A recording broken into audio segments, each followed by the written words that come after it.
నేను హాస్పిటల్‌లో వర్క్ చేసేదాన్ని ఇంతకుముందు. హాస్పిటల్‌లో కొద్దిగా ప్రాబ్లమ్ వచ్చి నాకు ఆ సర్జరీ పడతదని చెప్పేసి అన్నారని బెడ్ రెస్ట్‌లో ఒక 1 ఇయర్ ఉండిపోయాను. తర్వాత నన్ను ఎక్కడో జాయిన్ చేసుకోలా.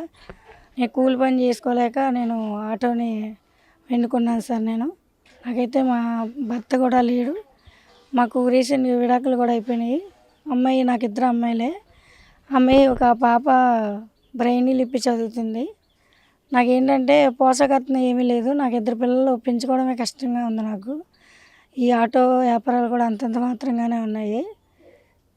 ఈ ర్యాపిడో వచ్చాక కూడా అంతంత మాత్రమే సార్. నేనైతే చదువుకోలేదు. కూలి పని చేసుకుంటూ ఉండేదాన్ని.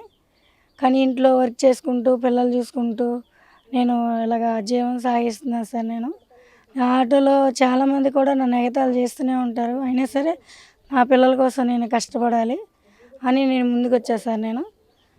కానీ నాకు న్యాయం అంటే ఏమీ లేదు సార్. నాకు నెలొచ్చేటప్పుడు ఫైనాన్స్‌లు కూడా కడతాక చాలా ఇబ్బందిగా ఉంది.